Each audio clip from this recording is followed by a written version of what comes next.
नमस्कार, आप देख रहे हैं सूर्य समाचार और आपके साथ मैं हूं अनु चौधरी। देश में तेजी से फैल रहे H3N2 वायरस ने केंद्र सरकार की चिंता बढ़ा दी है। डरा रहे इस इन्फ्लुएंजा वायरस ने हरियाणा और कर्नाटक में एक एक जान भी ले ली है। बीमारी के बढ़ते प्रकोप को लेकर शनिवार को नीति आयोग ने अहम बैठक भी की थी, जिसमें सभी राज्यों को पत्र लिखकर कई दिशा निर्देश जारी किए गए। बात हरियाणा की करें तो यहाँ 11 मरीजों की अब तक पुष्टि हो चुकी है।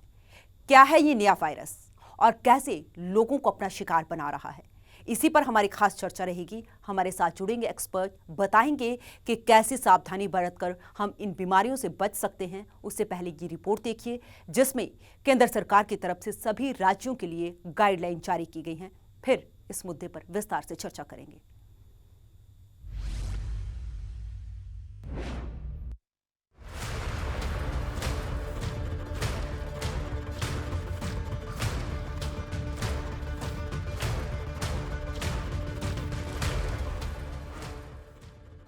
देश में तेजी से फैल रहे H3N2 वायरस ने केंद्र सरकार की चिंता बढ़ा दी है। डरा रहे इस इन्फ्लुएंजा वायरस से हरियाणा और कर्नाटक में एक एक मौत भी हो चुकी है। बीमारी के बढ़ते प्रकोप को लेकर शनिवार को नीति आयोग ने अहम बैठक की और केंद्र सरकार की तरफ से पत्र लिखकर सभी राज्यों को निर्देश भी जारी किए गए। सरकार की तरफ से राज्यों को जारी लेटर में बताया गया कि किन लोगों को H3N2 से ज्यादा खतरा है, किन लोगों की स्थिति H3N2 के कारण गंभीर हो सकती है, H3N2 के लक्षण दिखने पर किन लोगों को अस्पताल में भर्ती होने की जरूरत है। बैठक को लेकर स्वास्थ्य मंत्रालय ने चेतावनी दी है। देश भर में इन्फ्लुएंजा जैसी बीमारियों और गंभीर सांस संबंधी बीमारियों की प्रवृत्ति बढ़ती देखी जा रही है। इससे सावधान रहने की जरूरत है। केंद्रीय स्वास्थ्य सचिव राजेश भूषण ने कहा है कि तमाम लैब में किए जा रहे नमूनों के विश्लेषण में इन्फ्लुएंजा ए H3N2 की अधिकता का पता चलना खास तौर से चिंता का विषय है। उन्होंने ये भी कहा कि बुजुर्ग, छोटे बच्चे और कई बीमारियों से एक साथ पीड़ित लोग विशेष रूप से रिस्क में हैं। ये लोग H1N1, H3N2, एडेनोवायरस आदि के प्रति अधिक संवेदनशील हैं। सभी राज्यों को लिखे लेटर में कहा गया है कि पिछले कुछ महीनों में कोरोना वायरस के मामलों में काफी कमी आई है, लेकिन कुछ राज्यों में कोविड टेस्ट में दिख रहे पॉजिटिविटी रेट में धीरे धीरे बढ़ोतरी एक चिंताजनक मुद्दा है। इसको लेकर सचेत रहना और तुरंत कदम उठाने की जरूरत है। ब्यूरो रिपोर्ट, सूर्य समाचार। तो लगातार इस वायरस का कहर जो है देश के साथ प्रदेश में भी देखा जा रहा है और अब सावधानी बरतने की बहुत ज़रूरत है। इसी मुद्दे पर बात करेंगे। हमारे साथ डॉक्टर वीके गुप्ता जुड़ चुके हैं और doctor Venkat Krishna senior physician है, वो भी हमारे साथ जुड़ चुके हैं। इस मुद्दे पर बात करेंगे। बहुत बहुत स्वागत है आपका सूर्य समाचार पर। सबसे पहले डॉक्टर वीके गुप्ता जी, मैं आपके पास आऊँगी क्योंकि कोरोना काल के बाद, कोरोना वायरस के बाद जो है नया वायरस अब 3 साल बाद लोगों को देखने को मिला। ऐसे में लोगों के मन में डर भी है क्योंकि लगातार जो है वो खतरा इसका बढ़ता हुआ नजर आ रहा है। सबसे पहले ये बताएं कि इसके लक्षण क्या हैं? देखिए, जो H3N2 वायरस के लक्षण में ये मेनली जो है एक वायरस इन्फेक्शन रिप्रेजेंट करता है, जिसके अंदर बुखार, खांसी, नाक का बहना, छाती में इन्फेक्शन होना होता है। ये जैसे किसी भी आम इन्फ्लुएंजा जैसा प्रेजेंट करता है। और जब आज की तारीख में जब इसकी एपिडेमिक आ रही है तो इस तरह के लक्षण आए तो हमें जल्द से जल्द इसमें डॉक्टर को संपर्क करना चाहिए। जी जी, डॉक्टर को संपर्क करना चाहिए। कितना खतरनाक है कोरोना वायरस, क्योंकि इसके लक्षण जो हैं आपने बताया कि खांसी, बुखार, जुकाम है, सेम लक्षण है, ऐसे ही कोरोना वायरस के लक्षण हैं। तो ऐसे में पहले पहचान कैसे की जाएगी? उसके अंदर जो है काफी ज्यादा डेथ रही है और वो काफी भयंकर रहा था। उसके वजह कोरोना का तो तीसरी बार अटैक है, वो माइल्डर स्ट्रेन थी जी। लेकिन ये जो H3N2 का आ रहा है, ये स्ट्रेन काफी विरुलेंट है और इसके अंदर जो है पेशेंट को एडमिशन की जरूरत पड़ेगी और इसके अंदर मॉर्टेलिटी भी ज्यादा है। तो जितना जल्दी डॉक्टर से संपर्क करके इसके लिए हम ट्रीटमेंट और प्रिकॉशन ले सके उतना बेटर है। और मैं हमेशा कहता हूँ prevention is better than cure. जब से कोरोना आया था तो मास्क पहनना, सोशल डिस्टेंस रखना, हाथ को हाइजीन मेंटेन करना, और देखा जाए तो इस मामले में हम लोग काफी ढीले पड़ गए हैं। आज की तारीख में हम लोग उतनी एहतियात नहीं बरतते जितनी बरतनी चाहिए। जी। डॉक्टर गुप्ता, आप बने रहे हमारे साथ डॉक्टर वेंकट कृष्ण भी जुड़े हुए हैं। सर, मैं आपके पास आऊँगी क्योंकि लोगों की चिंताएं बढ़ती हुई नजर आ रही हैं। जाहिर बात है, अगर प्रदेश में बात करें तो कल 10 मरीज थे, आज 11 मरीज हो गए और एक मरीज की मौत भी हो गई है। ऐसे में क्या क्या सावधानियां बरतनी चाहिए? क्योंकि कोरोना काल का हम अगर कंपैरिजन करें तो उसमें हमने सोशल डिस्टेंसिंग की बात करें या फिर मास्क की बात करें, सैनिटाइजर की बात करें, तो क्या फिर वही दौर दोबारा से आने वाला है 2020 का? ऐसा तो कहना बहुत मुश्किल है, जी। क्योंकि कोरोना तो नया वायरस था जो पहले कभी भी नहीं था। जी। ये जो वायरस है H3N2, ये वायरस बहुत साल से सर्कुलेशन में है और 1960 में इसका मेजर एपिडेमिक ऑलरेडी हो चुका है। जी। वायरस धीरे धीरे हर साल कुछ ना कुछ आता रहता है। इस साल ज्यादा प्रकोप के साथ आया है, थोड़ा म्यूटेशन हुआ वायरस में, जिसकी वजह से वायरस हल्का सा वायरुलेंट हो गया है। जी। लेकिन प्रिकॉशन वाइज सब कुछ सेम ही रहेगा। जैसे कि अगर आप को खांसी जुकाम है, बुखार है, तो बाकी घर वालों से दूर रहना है 3 से 4 दिन।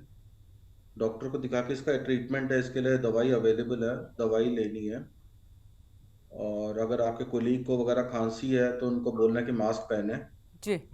और जनरल हाइजीन मेंटेन करना ज़रूरी है। बट इतना ज़्यादा जैसे पहले कोविड में किया था उतना करने की ज़रूरत नहीं है अभी। जी। एक और सवाल है, क्योंकि आपने कहा दवाइयाँ लेना इसमें ज़रूरी है, क्या एंटीबायोटिक इसमें भी हम यूज़ कर सकते हैं या सिर्फ पैरासीटामोल ही? एक एंटीवायरल अवेलेबल है, इनफैक्ट 2-3 है, उसमें एक एंटीवायरल इंडिया में मिल जाता है आराम से। जी। तो वो शुरू के 2-3 दिन में शुरू कर दे तो इन्फेक्शन ट्रीट हो जाता है सर। तो ऐसा नहीं कि इसका इलाज नहीं है, बाकी एंटीबायोटिक का कोई रोल नहीं है इसमें। और पैरासिटामोल और बाकी जो फ्लू की दवाइयाँ वो ले सकते हैं, कोई दिक्कत नहीं है उसमें। और फीवर कितने दिन तक रहता है इसका? क्योंकि अगर हम बात करें कि इस समय मौसम भी चेंज हो रहा है, मार्च का महीना, ऐसे गर्मियाँ आने वाली हैं और सर्दियाँ जा रही हैं, तो ऐसे में बुखार, खांसी, जुकाम ये तो आम चलता रहता है इस मौसम में, तो ऐसे में पहचान कैसे करें? बेसिकली ये फ्लू सीजन है, जी। सारा फ्लू एक जैसे प्रेजेंट करता है। जैसे खांसी हो गया, नाक से पानी गिरेगा, छींकें आएंगी, बॉडी पेन होगा, सर में दर्द होगा, फीवर आएगा। तो सिम्टम्स तो इसके कोई अलग नहीं है। बट इस बार देखा गया इस फ्लू के साथ थोड़ा पेट की दिक्कतें ज़्यादा है, जैसे वॉमिटिंग, नोजिया, दस्त लगना, ये सब थोड़ा ज़्यादा है इसमें। बाकी फ्लू में इतना नहीं होता, या बाकी सीजनल इन्फेक्शन में ये सब प्रॉब्लम्स नहीं होती हैं। जी। फीवर भी इसका बहुत ज़्यादा तेज़ आ रहा है। जो भी पेशेंट आ रहे हैं हमारे पास उनको सीधा 103 104 का फीवर है, और फीवर 4 से 5 दिन तक रह रहा है। ऐसा नहीं है कि फीवर बहुत जल्दी टूट रहा है, 3 दिन तो मिनिमम है, 4 से 5 दिन चल ही रहा है फीवर। बट धीरे धीरे जैसे जैसे दिन बढ़ता है फीवर का जो वो है प्रकोप कम होना शुरू हो जाता है, इतना हाई फीवर नहीं आता है। जी। और उसके अलावा खांसी है, खांसी लंबी चलती है। इसमें जितने पेशेंट्स हैं हमारे, उनकी 3-3 4-4 हफ्ते खांसी चल रही है ठीक होने के बाद भी। तो खांसी का प्रॉब्लम इसमें ज़्यादा है। बाकी लंग का इन्वॉल्वमेंट, निमोनिया वगैरह सब देख रहे हैं हम लोग। जी। तो जैसे नॉर्मल फ्लू होता है उससे थोड़ा सा ज़्यादा वायरुलेंट है, जिस डॉक्टर साहब ने कहा था कि चेस्ट इन्फेक्शन या लंग इन्वॉल्वमेंट इस बार ज़्यादा देखा जा रहा है इन्फ्लुएंजा में, पहले इतना नहीं होता था। तो थोड़ा सा ये वायरस थोड़ा ज़्यादा वायरुलेंट है, या थोड़ा ज़्यादा जल्दी फैल भी रहा है, और इन्फेक्शन भी थोड़ा ज़्यादा स्ट्रॉन्ग वो है, स्ट्रॉन्ग है इसका। जी। हाँ, डॉक्टर गुप्ता आप भी बने रहे हमारे साथ और डॉक्टर कृष्णन आप भी बने रहे हमारे साथ। एक नज़र जो है हम एक रिपोर्ट पर डालते हैं, क्योंकि देश में H3N2 इन्फ्लुएंजा तेज़ी के साथ अपने पैर पसार रहा है। केंद्र सरकार की तरफ से सभी राज्यों को गाइडलाइन भी जारी कर दी गई है। हम इस रिपोर्ट के जरिए आपको बताएंगे कि क्या है इस नए इन्फ्लुएंजा के लक्षण और कैसे इससे बचाव किया जा सकता है।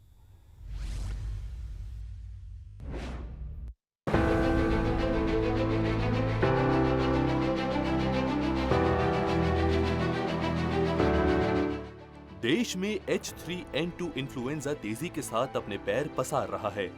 सबसे चिंताजनक बात यह है कि H3N2 वायरस काफी संक्रामक है। एक व्यक्ति से दूसरे व्यक्ति में आसानी से फैल सकता है वायरस। भीड़ भाड़ वाली जगहों पर फैल सकता है वायरस। हवा में 1 मीटर तक फैल सकता है संक्रमण। संक्रमित सतह को छूने से भी फैल सकता है वायरस।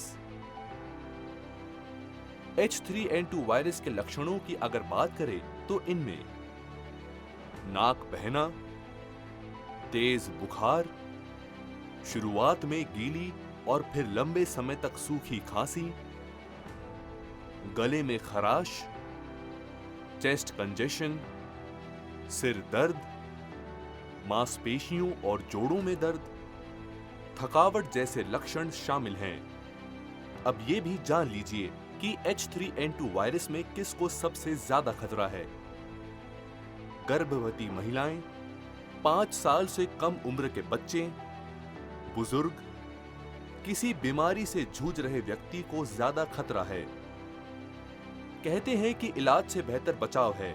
ऐसे में H3N2 वायरस से बचाव के तरीके भी जानना बेहद जरूरी है। मास्क पहने और भीड़ भाड़ वाली जगहों पर जाने से बचें। बार बार अपनी आंखों और नाक को छूने से बचें। खांसते या छींकते समय मुंह और नाक ढक कर रखें। बुखार या बदन दर्द होने पर पैरासीटामोल लें। जब भी मौसम बदलता है, इन्फ्लुएंजा होने की आशंका बढ़ जाती है। ऐसे में जरूरी है कि हम सभी बचाव के तरीके आज से अपनाना शुरू कर दें। सूर्या समाचार के लिए जींद से परमजीत की रिपोर्ट।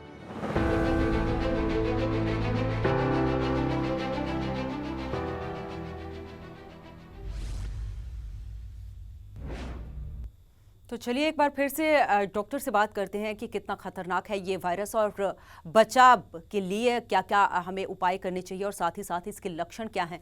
डॉक्टर गुप्ता, मैं आपके पास आती हूँ क्योंकि अगर बात की जाए, अगर कोरोना के साथ हम कंपैरिजन कर रहे हैं, सबसे ज्यादा खतरा किसे है इसमें?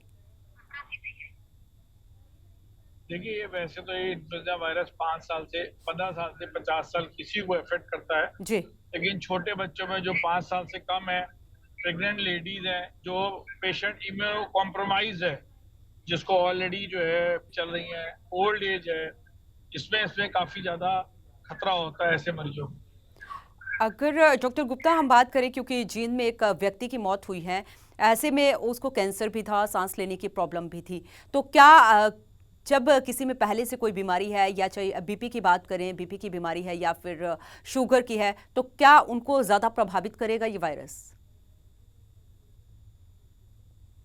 कोई दो राय नहीं है। जैसे ये एक तरह का वायरस इन्फेक्शन है, जैसे कोरोना था जी, हो जाती है, तो इस तरह के वायरस पे जो हमारी मॉर्बिडिटी और मोर्टेलिटी बढ़ जाती है। डायबिटीज अपने में एक ऐसी बीमारी है जो किसी भी बीमारी की छोटे रूप में ठीक हो सकती है, उसको बड़े रूप में कन्वर्ट कर देती है। तो इस जैसे हम कोरोना टाइम में बुजुर्गों को और कहते थे घर से बाहर निकलें, घर में आराम करें, प्रिकॉशन ज्यादा लें, तो इसमें भी हमें अपने आप को, बुजुर्गों को बचाने की कोशिश करनी चाहिए। जी। डॉक्टर वेंकट, मैं आपके पास आऊँगी। जैसे डॉक्टर गुप्ता ने बताया कि इन लोगों को ज़्यादा खतरा है। इम्यूनिटी की अगर हम बात करें, क्योंकि कोरोना काल में देखिए जिनकी इम्यूनिटी वीक थी उन पर कोरोना वायरस ज़्यादा अटैक कर रहा था, तो क्या इस वायरस में भी इम्यूनिटी का स्ट्रॉन्ग होना ज़रूरी है? उसका बेसिकली जो ज़्यादा कॉम्प्लिकेशंस देखे गए जी। उन्हीं लोगों में देखे गए जिन लोगों में इम्यूनिटी की कमी है, जैसे पेशेंट हो गए जिनको किडनी का डिजीज़ है, डायलिसिस पे है, कैंसर के पेशेंट हो गए जी। जो इम्यूनोथेरेपी पे है, कैंसर थेरेपी पे है, और पेशेंट्स हैं जो लोग किसी न किसी जोड़ों की बीमारी के लिए स्टेरॉयड वगैरह ले रहे हैं, जिन लोगों को सांस की बीमारी है, जिनके लंग्स पहले से ख़राब है, प्रेग्नेंट लेडीज़ हो गए, छोटे बच्चे हो गए। कोविड में थोड़ा सा पैटर्न डिफरेंट था। कोविड में ज़्यादातर जो बुजुर्ग लोग थे, जिन लोगों का एज 60 के ऊपर था, उनमें ज़्यादा देखा गया कि कॉम्प्लिकेशन ज़्यादा आए थे। तो इसमें इम्यूनिटी का बड़ा रोल है फ्लू में, और जो लोग यंग हैं वो इस वायरस को ज़्यादा फाइट कर पाते हैं। जो थोड़े से पेशेंट्स हैं जिन लोगों में दिक्कतें हैं, जैसे कि मैंने जो बताई थी, उनमें ये वायरस को फाइट करने की या उससे बचने की कैपेसिटी कम होती है। तो वायरस इनमें सीधा सीधा लंग्स को इन्फेक्ट कर सकता है और निमोनिया कॉज कर सकता है। जिसके वजह से आगे दिक्कत हो सकती है, मरीज वेंटिलेटर पे जा सकता है। जी। तो जिन लोगों की इम्यूनिटी कम है उनको ये वायरस थोड़ा सा तो परेशान कर सकता है। अदरवाइज कोविड का तो थोड़ा सा अलग ही वो था, इसमें कोविड का तो सेम जी। प्रेजेंटेशन नहीं था इस सेंस में। तो ऐसे में बचाव कैसे करें, क्योंकि अगर कोरोना काल में देखें तो लॉकडाउन लग गया था, बुजुर्ग बच्चे सब घर में थे, स्कूल बंद थे, लेकिन इस दौरान तो सभी कुछ चल रहा है, तो ऐसे में बचाव कैसे किया जा सकता है? ताकि ये वायरस जो है नया वायरस नहीं है, ये बहुत साल से सर्कुलेशन में है जी। और बीच बीच में हर साल आता रहता है, इन्फ्लुएंजा ए का इन्फेक्शन आता रहता है। तो हमारी एक बेसिक लेवल ऑफ इम्यूनिटी है इस वायरस के अगेंस्ट, जो कोरोना के अगेंस्ट कभी भी नहीं थी हमारी, क्योंकि कोरोना तो नया वायरस था बिल्कुल ही। नहीं, जैसे आप कह तो रहे हैं कि इसके वजह समय समय पर ये वायरस आता रहता, तो ये भी क्या कोरोना वायरस की तरह ही अपना रूप जो है वो समय समय पर बदलता है? इन्फ्लुएंजा बी आया था कुछ साल पहले, जिसका नाम जी। से हम स्वाइन फ्लू के नाम से जानते हैं।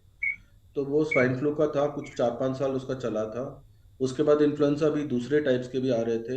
अब इस साल हमने देखा कि इन्फ्लुएंजा ए वायरस आया, जो ज़्यादातर दूसरे देश जैसे यूएसए, यूके वगैरह में ज़्यादा देखा जाता था इन्फ्लुएंजा ए। इंडिया में इतना कॉमन नहीं था ये पहले।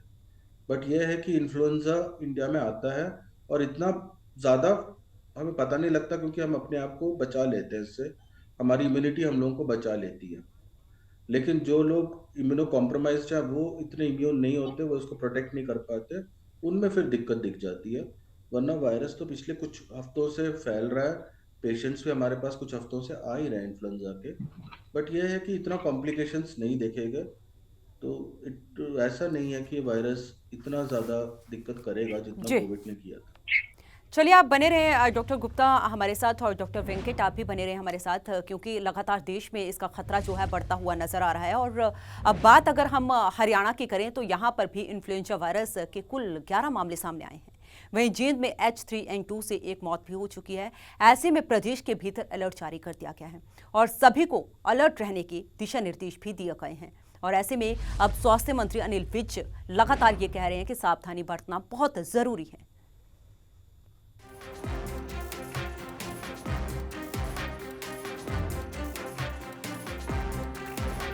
हरियाणा में H3N2 वायरस के कुल 11 रोगी सामने आए हैं। वहीं जींद जिले के जुलाना निवासी एक व्यक्ति की मौत भी दर्ज की गई है। संक्रमण के बढ़ते खतरे को देखते हुए हरियाणा सरकार भी अलर्ट हो गई है। स्वास्थ्य मंत्री अनिल विज ने अस्पतालों में फ्लू वार्ड बनाने के निर्देश दिए हैं। साथ ही अस्पतालों में वायरस से बचाव को लेकर भी तैयारियों पर अनिल विज नजर बनाए हुए हैं। उनका दावा है कि हरियाणा में H3N2 से लड़ने की तैयारियां पूरी कर ली गई हैं। नहीं देखिए, कोई डेथ नहीं हुई है। जींद में जिसकी डेथ हुई है वो भी पॉजिटिव रिकॉर्ड किया गया था, लेकिन उसको लंग्स का कैंसर भी था, उसका ट्रीटमेंट कैंसर का हो रहा था। तो मैंने इसका पता लगाया है, तो इसमें कोई संभावना नहीं है कि इस वायरस से डेथ हुई हो।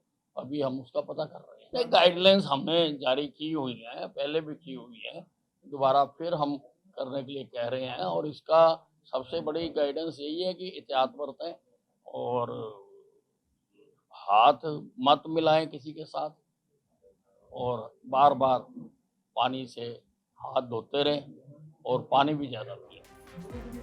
प्रदेश के अस्पतालों में 40% लोगों में फ्लू के लक्षण देखने को मिल रहे हैं। डॉक्टरों का कहना है कि यह सामान्य संक्रमण है। किसी भी भयावह स्थिति से बचने के लिए हरियाणा के गृह एवं स्वास्थ्य मंत्री अनिल विज ने राज्य के सभी सामुदायिक और प्राथमिक स्वास्थ्य केंद्रों और निजी अस्पतालों को अलर्ट पर रहने को कहा है। साथ ही अलग से फ्लू ओपीडी भी शुरू करने के निर्देश दिए गए हैं। स्वास्थ्य विभाग की ओर से संक्रमण के इलाज के लिए एक प्रोटोकॉल भी जारी किया गया है। एंटीबायोटिक दवाइयों के ज्यादा उपयोग के प्रति आगाह किया गया है। स्वास्थ्य विभाग के अधिकारियों के अनुसार इन्फ्लुएंजा ए और बी दोनों मामलों का प्रकोप अस्पतालों में दिख रहा है। आम फ्लू या इन्फ्लुएंजा संक्रमण अलग अलग आयु वर्ग के लोगों को अलग अलग गंभीरता से प्रभावित करता है। इस साल सामान्य फ्लू काफी ज्यादा संक्रामक है और परिवारों के सभी सदस्यों को प्रभावित कर सकता है, इसलिए हम सभी को सावधान रहने की जरूरत है। सूर्य समाचार के लिए अंबाला से नरेश सैनी की रिपोर्ट। तो प्रदेश में भी लगातार इस वायरस का खतरा बढ़ता हुआ नजर आ रहा है। हालांकि गृह और स्वास्थ्य मंत्री अनिल विज ने कहा है कि सावधानी बरतने की बहुत जरूरत है और स्वास्थ्य विभाग जो है वो अलर्ट मोड पर नजर आ रहा है। डॉक्टर गुप्ता, मैं आपके पास आऊंगी क्योंकि जिस तरीके से अभी डॉक्टर वेंकट बात कर रहे थे कि ये वायरस भी समय समय पर अपना रूप बदलता है, जैसे कोरोना वायरस बदलता था। तो क्या, क्योंकि हमने कोरोना वायरस की हर स्टेज देखी है, पहली, दूसरी, तीसरी, चौथी, ऐसे में दूसरी स्टेज का अगर जिक्र करें तो उसमें देखा कि ऑक्सीजन की कमी, किस तरीके से अस्पतालों में बेड नहीं मिल रहे थे। हालांकि जो पहली स्टेज थी वो सेफ थी, लोगों को खांसी जुकाम हो रहा था। तो क्या, क्योंकि अगर ये भी अपना रूप बदलता है तो ये भी इसी तरीके से खतरनाक हो सकता है आने वाले समय में? देखिए, जैसे डॉक्टर वेंकटेश ने बताया कि इस वायरस के अगेंस्ट ऑलरेडी हमारी बॉडी में कुछ इम्यूनिटी है जी, तो ऐसा संभावना नहीं लगती है कि कोरोना की सेकंड वेव जैसा ये आएगा। लेकिन फिर भी हमें प्रिकॉशन लेने की जरूरत है। हम लोग थोड़ा सा ही माहौल ठीक हो जाता है तो रिलैक्स हो जाते हैं। जो छोटे छोटे प्रिकॉशन लेने होते हैं, दूरी बना के रखना है, हाथ को बार बार धोना है, ये प्रिकॉशन छोड़ देते हैं। जी, तो इसमें तो कोई दो राय नहीं है। ये बीमारी जो थर्ड वेव में कोरोना आया था उससे तो थोड़ा सा ज्यादा है, लेकिन लगता नहीं है कि कोरोना वाला रूप आएगा दोबारा से। जी। आप बने रहे डॉक्टर गुप्ता हमारे साथ, क्योंकि डॉक्टर वेंकट पे जुड़े हुए हैं। मैं आपके पास आऊँगी क्योंकि इतना खतरनाक नहीं बता रहे हैं डॉक्टर गुप्ता इसको। वो कह रहे हैं कि जैसे कोरोना में स्थिति देखी गई थी वैसे नहीं है, लेकिन सबने देखा कि किस तरीके से कोरोना चाहे शहरों में है चाहे गाँव में है, अपना पूरा रूप उसने दिखाया। ऐसे में अगर हम गांव देहात की बात करें, शहरों के लोग तो जागरूक होते हैं, गांव देहात की बात करें तो उन लोगों को कैसे जागरूक किया जा सकता है?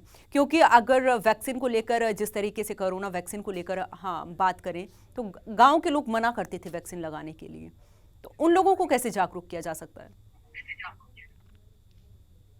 जागरूक तो कोरोना के बाद तो अब तो काफी देखिए, गाँव लोगों के लोगों को ये जो लंग के प्रॉब्लम्स हैं या जी, ये वायरस इन्फेक्शन है उनके बारे में तो लोगों को काफी जानकारी है। और आजकल सोशल मीडिया के प्लेटफॉर्म से न्यूज़ के थ्रू लोग देखते भी हैं, सुनते भी हैं और लोगों को पता रहता है कि कोई वायरस फैल रहा है जो सांस की बीमारी कॉज कर रही है। लोगों को पता भी है फ्लू वायरस है जिससे बीमारियां हो रही है। बस हमें इतना ही बताना है उनको कि अगर किसी को आपके घर में खांसी जुकाम है, बुखार है, हाथ पैरों में दर्द बोल रहे हैं, सर दर्द बोल रहे हैं, साथ में कोई नज़ला, नाक से पानी बह रहा है, छींकें आ रही हैं, तो फ्लू के लक्षण है सारे ये। तो उस मरीज को बाकी लोगों से 2-4 दिन दूर रखिए और बाकी जो दवाइयाँ हैं वो ठीक से कराइए, वो ठीक हो जाएंगे। बाकी उनको बाकी लोगों से नहीं मिलना है, थोड़ा दूर रहना है, जैसे सोशल आइसोलेशन, जैसे सेल्फ आइसोलेशन करते थे कोरोना में, वैसे ही करना है। इसमें भी कोई अलग प्रिकॉशन नहीं है।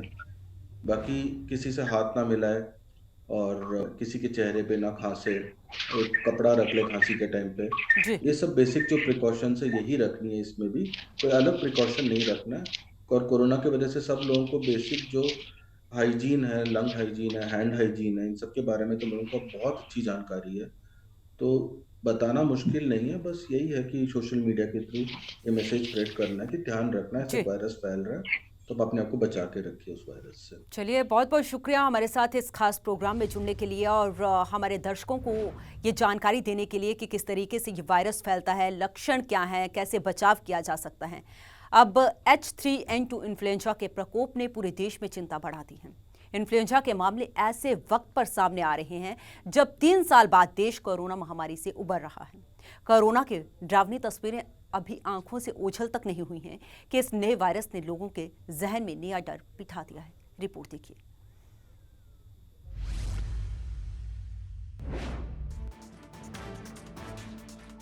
क्या आपको बुखार या गले में खराश है, या फिर आपको खांसी की शिकायत है, या सांस लेने में दिक्कत हो रही है? अगर ऐसा है तो सावधान हो जाइए, क्योंकि भारत में इन दिनों H3N2 फ्लू का अटैक चल रहा है। बच्चे और बुजुर्ग तेजी से इस वायरल की चपेट में आ रहे हैं। H3N2 इन्फ्लुएंजा के प्रकोप ने पूरे देश में चिंता बढ़ा दी है। इन्फ्लुएंजा के मामले ऐसे वक्त पर सामने आ रहे हैं जब 3 साल बाद देश कोरोना महामारी से उभर रहा है। कोविड-19 ने जो देश में तबाही मचाई थी, वो जख्म आज तक नहीं भर पाए हैं। न जाने कितने बच्चे अनाथ हो गए। कई लोग अपनों को आखिरी बार ठीक से अलविदा भी नहीं कह पाए। इसके अलावा कोविड की रोकथाम के लिए जो देश में लॉकडाउन जैसी पाबंदियां लगानी पड़ी, उसका असर हमारी अर्थव्यवस्था पर भी पड़ा था। सबसे ज्यादा चिंता की बात यह है कि चाहे कोरोना वायरस हो या फिर H3N2 वायरस, इन दोनों के लगभग लक्षण एक जैसे ही हैं।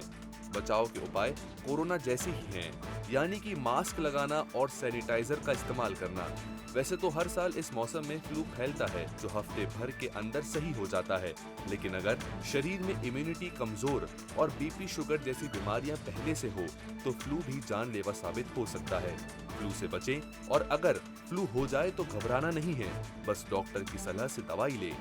हालांकि ऐसे में बिना लैब टेस्ट डॉक्टरों के लिए भी ये पता लगाना मुश्किल हो रहा है कि मरीज को फ्लू की वजह क्या है, कोरोना वायरस या फिर H3N2 वायरस। तो इस स्थिति में डॉक्टर की सलाह पर जांच करा लेनी चाहिए।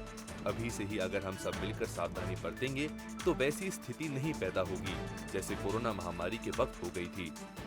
सूर्य समाचार के लिए ब्यूरो रिपोर्ट।